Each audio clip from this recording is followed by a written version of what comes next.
Assalamualaikum warahmatullahi wabarakatuh. Waalaikumsalam warahmatullahi wabarakatuh. Baik, sebelum kita mulai pelajaran, silakan salah satu untuk memimpin doa terlebih dahulu. Marilah semuanya sebelum mulai pelajaran, mari kita berdoa bersama-sama. Bismillahirrahmanirrahim. Alhamdulillahirabbil alamin. Wassalatu wassalamu ala asrofil anbiya'i wal mursalin. Amin. Terima kasih kakek. Oke, gimana kabarnya hari ini? Baik. Sehat ya, sehat semua ya. Alhamdulillah. Oke, masih semangat? Masih. Ya, sebelum memulai pelajaran, Pak Arif cek absen terlebih dahulu. Nanti pas Pak Arif panggil, silakan ditimbal baliki dengan menyebutkan makanan kesukaannya ya. Ya, oke, biar Pak Arif tahu juga kalian sukanya seperti apa. Oke, siap? Oke, Almira Jingga. Roti. Aurel Bunga. Apa makanan kesukaannya, Rel? Nasi goreng. Nasi goreng. Oke ya, di pertemuan kali ini kita akan belajar tentang literasi algoritma dan konten digital. Tuh, pernah dengar kata-kata dari judulnya ini dulu? Yang mana yang pernah?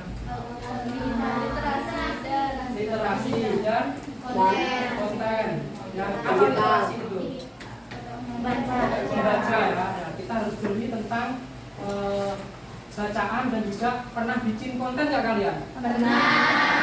Apa biasanya kontennya? Promosi TV. Apa versi? Selain itu konten-konten apa? Tugas sekolah. Biasanya kalian posting di mana? YouTube. Nah, kita juga akan belajar tentang itu ya nanti ya, tentang gimana baiknya membuat konten digital, terus gimana cara menyebarkannya seperti itu. Ya, kalian pernah nggak berpikiran sekarang ini kita kan hidup di semuanya serba digital dan teknologi ya. Pernah nggak bayangin kalau semisalnya dunia ini nanti bakal diisi oleh robot, itu seperti apa kira-kira? Nah, gimana posisi kalian nanti? Bakal tergeser. Mau nggak kalian digeser dengan itu? Nah, itu ya makanya langkah-langkah yang pertama yang harus kita lakukan agar kita tuh nggak tergantikan oleh teknologi. Berarti kita harus seperti apa? Harus bisa menyamai teknologi itu tersebut ya. Kira-kira kita tuh lebih cerdas nggak? Lebih cerdasan teknologi atau kita? Kita. Teknologi yang bikin siapa? Kita. Kita kan? Nah, manusia kan, berarti kita pasti bisa lebih canggih dari teknologi itu. Nah, di sini akan Pak Arif jelaskan juga gimana pola berpikir yang sesuai dengan teknologi itu. Ya. Nih, tujuan dan manfaat yang akan kita capai di pembelajaran ini yang pertama, mengidentifikasi dan menjelaskan 4 prinsip berpikir komputasional. Yang kedua, memberikan contoh penerapan berpikir komputasional dalam kehidupan sehari-hari. Nanti manfaat yang diperoleh setelah belajar ini yaitu yang pertama, kalian bakal paham apa aja prinsip berpikir komputasional. Terus yang kedua, mampu berpikir komputasional dalam memecahkan masalah sehari-hari. Nih, ini kegiatan kalian sehari-hari, ya kan? Pernah kan kalian mencuci baju? Nah, ada yang bisa menceritakan nggak gimana cara kalian mencuci baju? Masukkan baju. Oke, gimana? Masukkan baju, masukkan kemana? Langsung dimasukkan. Iya. Gimana? Coba. Masa langsung tiba-tiba baju semua kalian masukin? Iya. Ya, harusnya ini dipisah-pisah dulu kan, harus biar nah kan mana bahan yang sesuai, mana bahan yang sama gitu kan. Kalau misalnya sih kalian tiba-tiba masukin semua dan itu ada bahan yang gampang luntur, kan bisa merusak pakaian kalian ya. Nah, itu. Ini nanti bakal kalian pecahkan dalam bentuk kelompok setelah kalian belajar gimana cara berpikir komputasional. Nanti penerapannya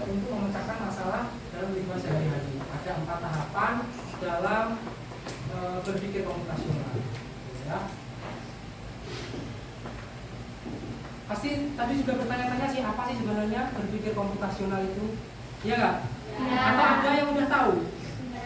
Nah, ya ini bisa dibaca, tak bacakan ya. Berpikir komputasional itu adalah cara berpikir untuk memecahkan suatu masalah dengan pendekatan logis dan sistematis. Kalau di pembelajaran matematika, setiap kalian memecahkan masalah itu pasti menggunakan pendekatan yang logis dan sistematis, terstruktur gitu loh. Diketahui dulu apa, nanti yang ditanya apa, terus langkah-langkahnya seperti apa. Nah, berpikir komputasional itu juga seperti itu. Selama ini kita nggak tahu, padahal kita udah menerapkan itu, ya. Nih, 4 prinsip cara berpikir komputasional atau komputer atau teknologi itu menerapkan prinsip ini loh sampai dia bisa bekerja. Yang pertama yaitu dekomposisi. Apa itu dekomposisi? Yaitu proses memecahkan masalah besar menjadi kebagian-bagian yang lebih kecil. Jadi misal ada masalah kompleks nih, kita urai dulu kayak tadi mencuci baju. Gimana sih cara mencuci baju? Nah dari masalah yang besar itu kita urai. Yang pertama harus kita pilih dulu bajunya. Habis itu masukkan air ke mesin cuci, gitu kan? Baru masukkan deterjen, masukkan bajunya. Nah itu merupakan dekomposisi. Terus pengenalan pola itu setiap kegiatan yang kita lakukan itu pasti ada pola yang berulang atau sama. Ya. Selanjutnya yaitu abstraksi. Berpikir prinsip yang ketiga yaitu abstraksi. Menyederhanakan informasi yang berfokus pada data penting saja. Kita abaikan yang nggak penting itu kita abaikan. Misal dalam mencuci baju tadi, hal-hal yang perlu kita perhatikan apa aja? Apa? Jenis bajunya tadi. Tuh. Terus jenis deterjennya juga. Nah gitu. Kita perlu nggak memperhatikan besar kecilnya ukuran baju? Nggak perlu kan? Nah hal-hal yang nggak penting itu nggak usah kita masukkan juga. Itu namanya cara abstraksi. Ya. Terus yang terakhir yaitu algoritma. Algoritma itu setelah kita rangkai semua data, baru kita susun langkah-langkah yang tepat. Itu merupakan algoritma. Menyusun langkah pengerjaan. Ya, gimana? Masih belum paham? Nih tak kasih contoh video, silakan nanti diperhatikan ya. Ini ya, silakan diperhatikan dulu. Dalam pembahasan materi minggu lalu, sudah dijelaskan bahwa dalam berpikir komputasi memiliki 4 metode, diantaranya 1. Decomposition, 2. Faktor Mungkin rekomendasi, sambil dicatat ya poin-poin pentingnya biar ingat. algoritma besar. Di videonya mencatat Kevin sama lu satu kelompok. Kasus dalam kehidupan sehari-hari dan menerapkan 4 metode berpikir komputasi yang tadi sudah dijelaskan sebelumnya. Contoh pertama adalah cuci pakaian. Ini tadi yang paling bahas ya. Mari kita coba untuk menyelesaikan masalah ini dengan cara berpikir secara komputasional, dimulai dari decomposition atau bahasa Indonesianya adalah dekomposisi.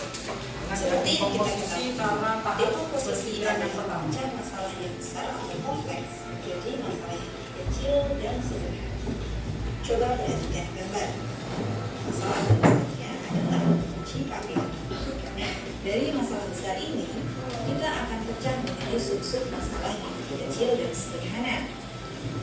Maka akan diperoleh 1. Memilah atau mengelompokkan pakaian berdasarkan jenisnya. Oke, selanjutnya setelah kalian nonton video tentang 4 prinsip berpikir komputasional tadi jelas belum? Oke, materi selanjutnya yaitu tentang produksi konten. Itu ya. Tadi di awal udah tanyain kan? Kalian pernah bikin konten, ya kan? Nah, inilah alat-alat yang bisa kalian gunakan untuk memproduksi konten kalian. Yang pertama, jika kalian pengen membuat konten tentang teks, itu bisa menggunakan WordPress atau Google Doc. Tuh. Pernah nggak kalian pakai itu? Nggak pernah? Google Doc juga nggak pernah? Masa? Di pelajaran TIK? Oh, belum. Nanti dicoba ya, Google Doc itu kayak Microsoft Word tapi dia online. Ya. Terus yang kedua, jika kalian pengen mendesain desain grafis itu bisa menggunakan Adobe Photoshop atau juga Canva. Pernah kan pakai Canva? Pernah. Terus selanjutnya diseminasi konten. Pernah dengar kata-kata itu? Enggak. Pernah? Ada yang pernah? Tahu nggak apa diseminasi? Diseminasi itu kata lainnya yaitu penyebaran. Ya, kata kerennya diseminasi. Ya. Nih, merupakan cara kita nyebar konten kita tuh seperti apa sih, membagikan konten kita tuh seperti apa sih. Tuh.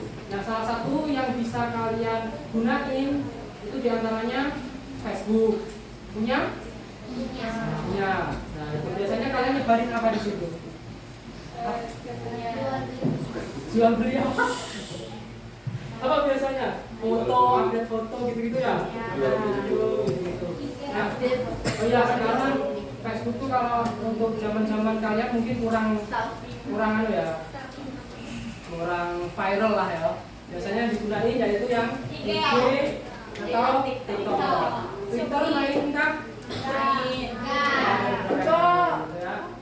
Terus kalau platform videonya itu ada YouTube dan juga ada TikTok. Ya. Jadi kalian bisa nyebarin melalui Instagram kah, atau YouTube kah, atau TikTok.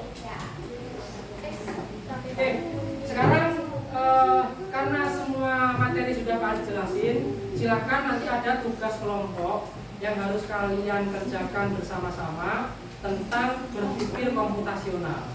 Ya, silakan bergabung sama kelompoknya masing-masing. Kemarin kan sudah dibagikan kelompoknya, kelompok tersebut. Ya, silakan boleh bergerak, boleh ditata. Kelompok apa? Oh, kita semuanya tahu deh Pak. Bunga. Orang aja. Sudah tak minta untuk bawa HP, dibawa HP-nya. Nanti digunakan HP-nya ya. Kalian bagikan lembar kerjanya.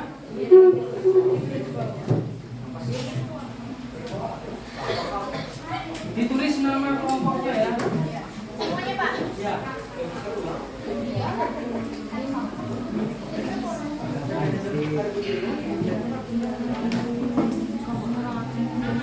Oke, di situ ada petunjuknya. Kalian cari satu kasus dalam kehidupan sehari-hari. Habis itu pecahkan kasus itu dengan menggunakan pendekatan berpikir komputasional. Nanti kalau ada yang tanyakan silakan ditanyakan ya. Silakan didiskusikan dulu, tulis namanya. Nanti kalau ada yang bingung boleh ditanyakan. Kelihatannya loyo, perlu SBT nggak? Ya. Oh ya, ada yel-yel nggak kelas ini? Ada. Ya, oke, boleh dipimpin yel-yelnya dulu sebelum kita kerjain baca kelompok.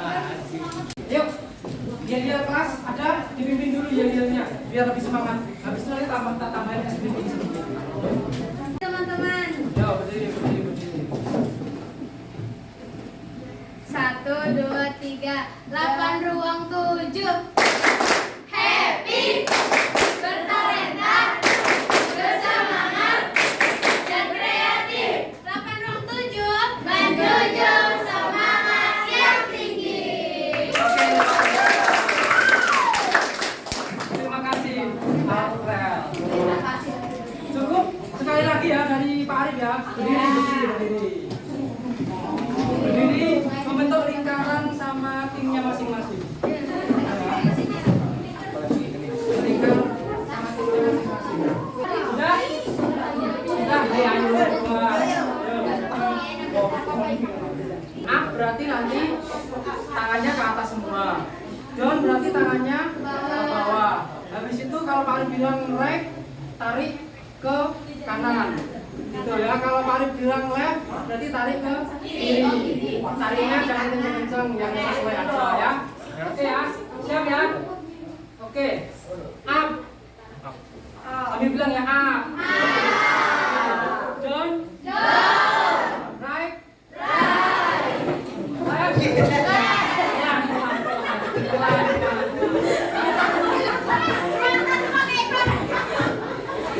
Ya, pelan-pelan.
Bisa kayak tadi kasus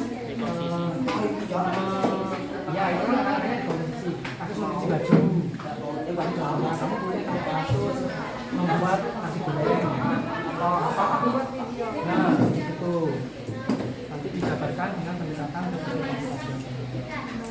tahap komposisinya seperti apa, tahap pengenalan tulangnya yang mana, tahap aksi-aksinya.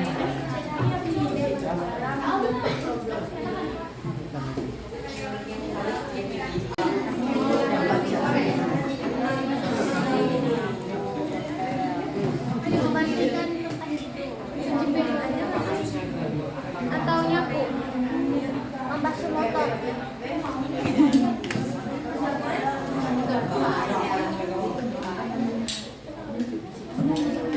Siapa tuh? Yaudah deh, lupa lagi ya.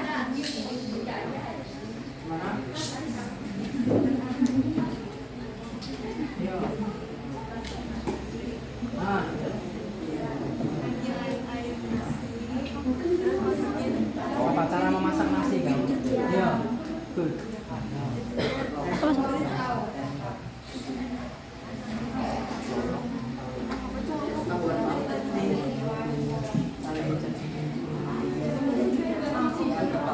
Lagi pas bukan desain. Iya, itu jangan kosong banget yang bisa sendiri. Bisa dong. Tapi kan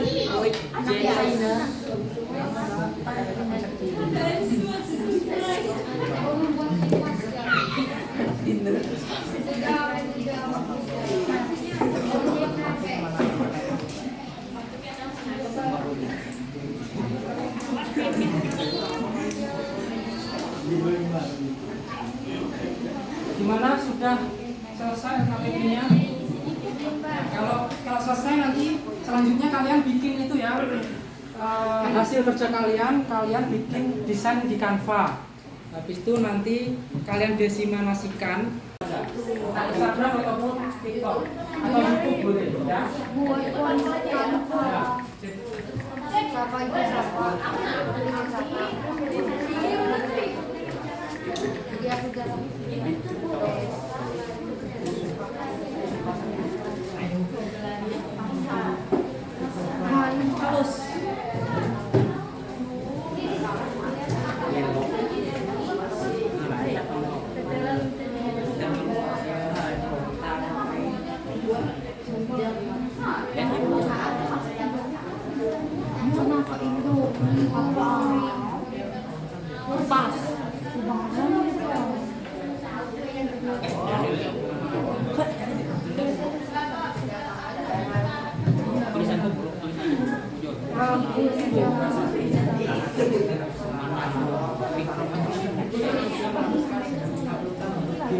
Apa aja kita untuk kaya-kaya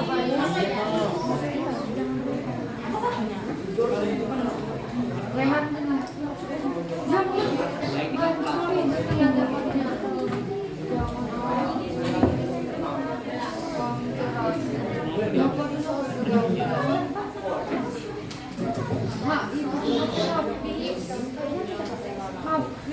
dekat saya ya. Oke, sudah selesai semua kerjanya.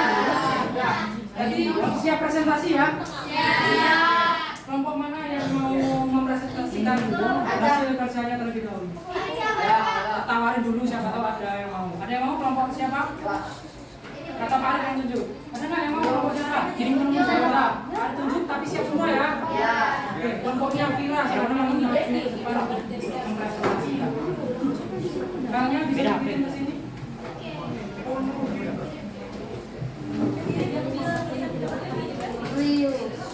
Yang lain nanti mau diperhatikan kalau memang ada yang ditanyakan sama ditanyakan.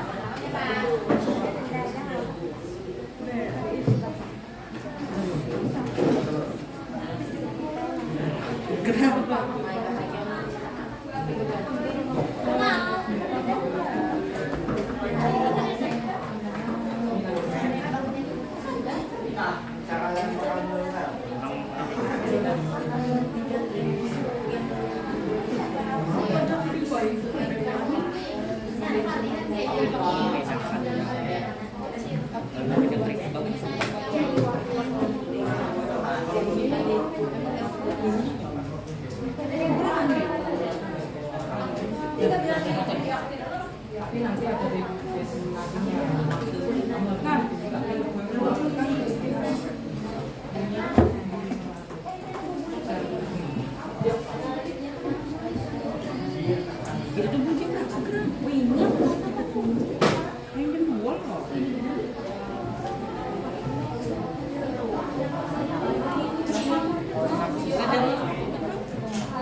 Mbak.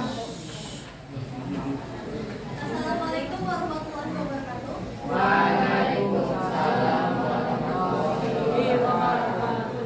Perkenalkan, nama saya Nutrika Safira dari kelompok 2. Sebelum kami memulai presentasi kali ini, izinkan kami untuk mengenalkan diri terlebih dahulu. Perkenalkan, nama saya Fira. Perkenalkan, nama saya Fira. Perkenalkan, nama saya Fira. Yang lain mohon perhatiannya ya.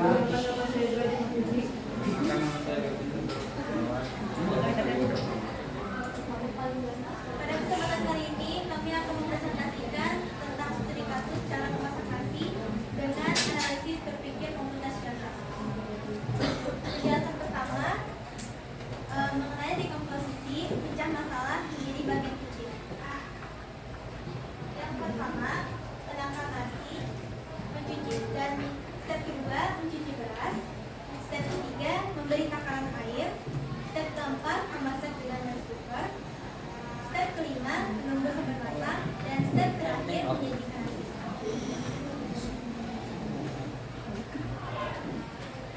Pengenalan pola ada pola yang bisa ditentukan. Takaran air biasanya 1:1,5. Nasi akan matang otomatis jika pakai rice cooker. Nasi harus diaduk hingga matang.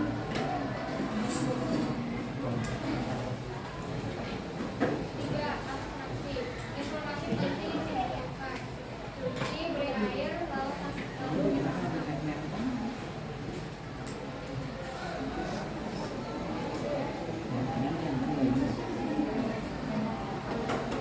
Agak kencang dikit ya biar kedengeran suaranya.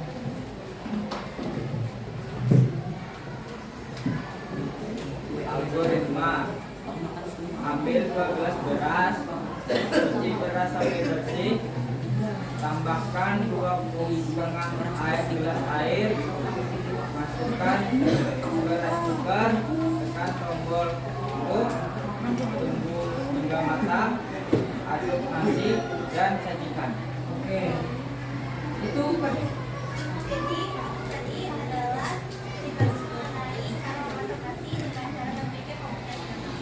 Dan di sini adalah contoh poster yang kami bikin. Apakah dari sini kalian ada yang ingin bertanya? yang ditanyakan?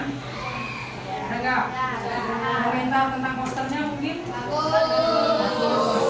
Kreatif. Iya, apa? Tulisannya kurang. Oh, tulisannya nanti lebih berbahasa.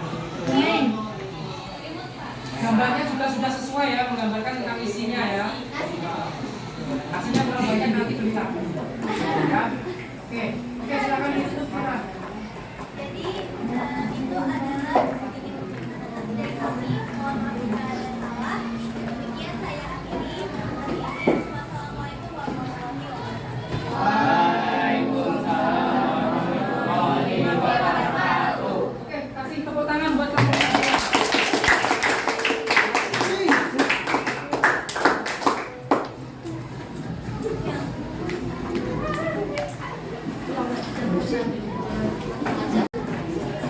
Baik, ini tadi ya pembelajaran kita di pertemuan kali ini yaitu tentang apa? Berpikir komputasional ya, bukan berpikir kritis, berpikir komputasional. Ada yang bisa menyimpulkan apa itu berpikir komputasional? Ada berapa pendekatan? 4. Apa aja?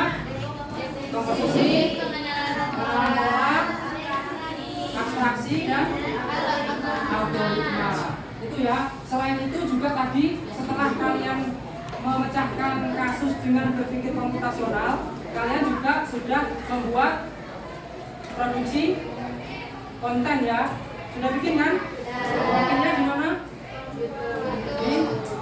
Di Canva dulu ya. Tadi udah bisa di Canva kan? Habis itu kalian udah melakukan diseminasi juga di penyebaran kontennya, kalian sebarkan ke Instagram, kelompok inisiatif Instagram, kelompok situ ke YouTube. Ada lagi disebarkan kemana tadi? Ya di situ juga Instagram, kelompok sini tadi disebarkan melalui akun apa? Di mana? Instagram juga ya. Kebanyakan penyebarannya melalui akun Instagram. Itu ya. Mungkin itu saja untuk pertemuan kali ini. Untuk pertemuan selanjutnya kita akan coba, tadi kan algoritma yang kita bikin itu masih manual kan? pertemuan selanjutnya itu kita akan coba membuat algoritma dalam bentuk pemrograman. Itu ya, pemrograman sederhana menggunakan ini, nanti di rumah bisa dicoba dulu dengan PictoBlock. Ya. Bukan main, tapi kayak kita bikin program kecil, terus nanti bisa nurut dengan instruksi kita gitu loh. Kita masukkan apa, keluarnya apa gitu. Itu ya, ini program-programnya kayak kalau di TIK mungkin Scratch gitu loh. Pernah kan? Biasa itu. Nah, bisa juga pakai PictoBlock. Ya, itu gambaran pembelajaran ke depannya. Terus sebelum kita akhiri, Pak Arif pengen tanya ya ke kalian, gimana pembelajaran kali ini menurut kalian? Seru ya, karena mendapatkan jauh ya, karena ini sebelumnya belum pernah diajarkan. Ya, oke, terima kasih untuk pertemuan kali ini, cukup sampai di sini. Sebelum Pak Arif akhiri, silahkan boleh salah satu juga pimpin doa terlebih dahulu. Doa pulang. Ya, Kevin nanti boleh.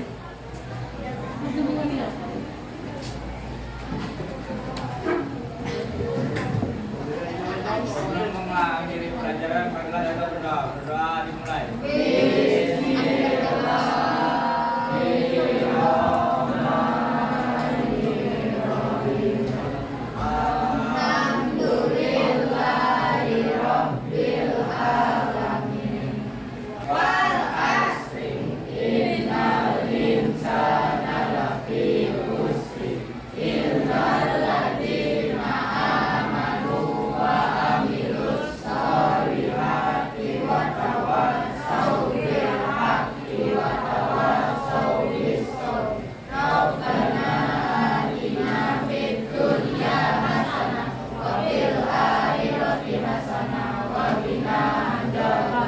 Amin. Oke, sekian dari Pak Arif. Wassalamualaikum warahmatullahi wabarakatuh.